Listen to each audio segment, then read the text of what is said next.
भारत की बहन और बेटियों के सिंदूर को छीनने का दुस्साहस किया था, कल की स्ट्राइक में उन्हें अपना खानदान खोना पड़ा है।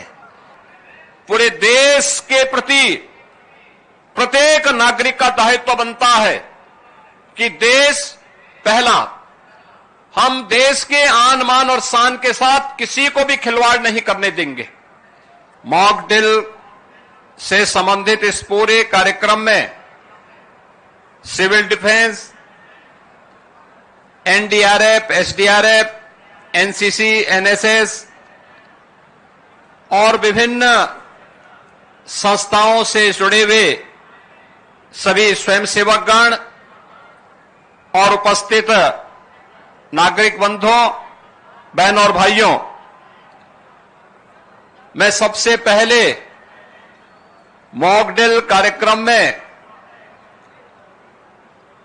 भारत माता के महान सपूतों तीनों सेनाओं के द्वारा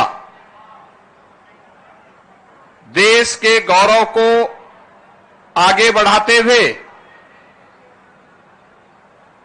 पहलगाम की आतंकी घटना का जिस बहादुरी के साथ कल रात्रि को जवाब दिया गया है, इसके लिए तीनों सेनाओं के साथ ही देश के यशस्वी प्रधानमंत्री जी का हृदय से अभिनंदन करते हुए उत्तर प्रदेश की जनता जनार्दन की ओर से तीनों सेनाओं को और पूरे देशवासियों को हृदय से बधाई देता हूं और पहलगांव में अपने परिवारजनों को खोने वाले उन सभी परिवारों के प्रति संवेदना व्यक्त करते हुए दिवंगत आत्माओं के प्रति भी अपनी विनम्र श्रद्धांजलि अर्पित करता हूं। बहनों और भाइयों, ऑपरेशन सिंदूर उन बहन और बेटियों के प्रति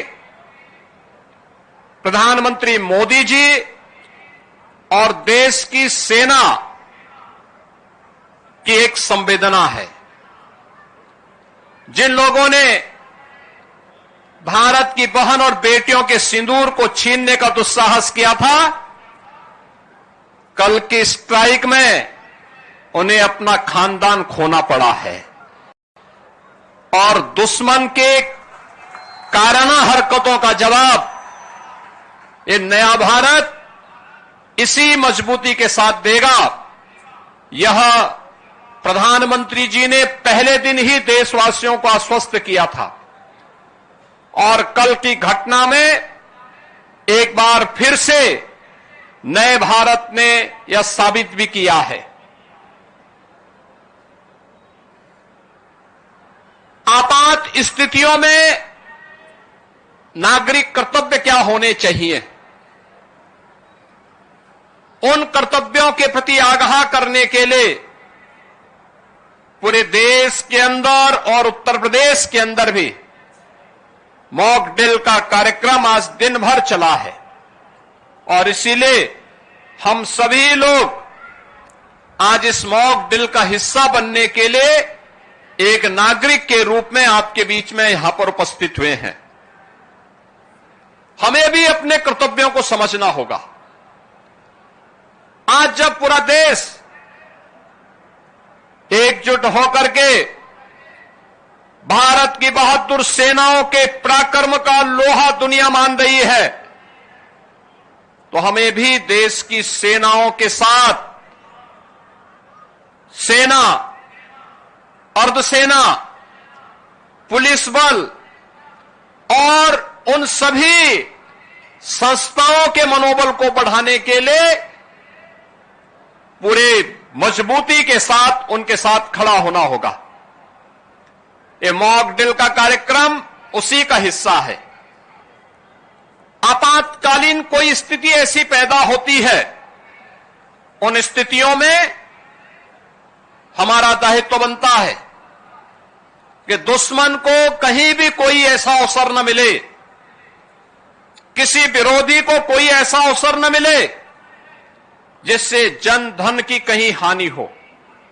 उससे बचाव करने के लिए क्या उपाय हो सकते हैं, आपने देखा होगा कि किस तरीके से क्रमबद्ध तरीके से सिविल डिफेंस ने, एनडीआरएफ ने आपके सामने उसका एक प्रदर्शन किया है। और यह केवल एनडीआरएफ या सिविल डिफेंस के लिए ही नहीं, केवल एनसीसी, एनएसएस, स्काउट गाइड या एसडीआरएफ या होमगार्ड या आपदा मित्रों के लिए ही नहीं, आम नागरिकों को भी इनके साथ जुड़ना पड़ेगा, देखना पड़ेगा, अपने कर्तव्यों के प्रति आगाह होना पड़ेगा। और यही वर्तमान समय में पूरे देश के प्रति प्रत्येक नागरिक का दायित्व बनता है कि देश पहला, हम देश के आन मान और शान के साथ किसी को भी खिलवाड़ नहीं करने देंगे। भारत माता के खिलाफ जिन लोगों ने साजिश रची है, इसमें सेना की कार्रवाई का पूरा समर्थन करते हुए प्राण प्रण से उनके साथ एकजुट होकर के उनके मनोबल को आगे बढ़ाने के लिए हम भी कार्य करेंगे।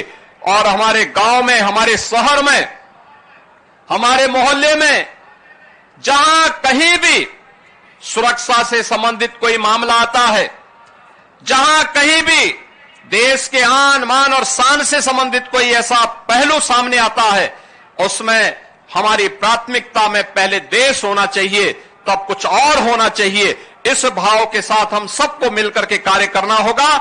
मॉक ड्रिल के इस कार्यक्रम के लिए मैं civil defence, NDRF, Uttar Pradesh police, SDRF और अन्य सभी संबंधित संस्थाओं को हृदय से धन्यवाद देता हूं। आदरणीय प्रधानमंत्री जी के प्रति, देश की तीनों सेनाओं के प्रति, आदरणीय रक्षा मंत्री जी के प्रति, केंद्रीय मंत्रिमंडल के प्रति हृदय से आभार व्यक्त करते हुए, अभिनंदन व्यक्त करते हुए उन्हें बधाई देता हूं। पूरे देशवासियों के प्रति इन स्थितियों में अपनी शुभकामनाएं देते हुए प्रदेशवासियों के प्रति कि हम भी जागरूक होकर के अपने कर्तव्यों का निर्वहन कर सकेंगे, इस विश्वास के साथ इस पूरे अभियान के प्रति हम भी सजग होकर के, सतर्क होकर के उन गतिविधियों पर नजर रखें जो सुरक्षा में सेंध लगाने का दुस्साहस कर सकती हैं। उनके प्रति प्रत्येक नागरिक को सजग होकर के कार्य करना होगा। आप सबके प्रति मेरी मंगलमय शुभकामनाएं हैं। धन्यवाद। मेरे साथ बोलेंगे जय हिंद, जय हिंद, जय हिंद।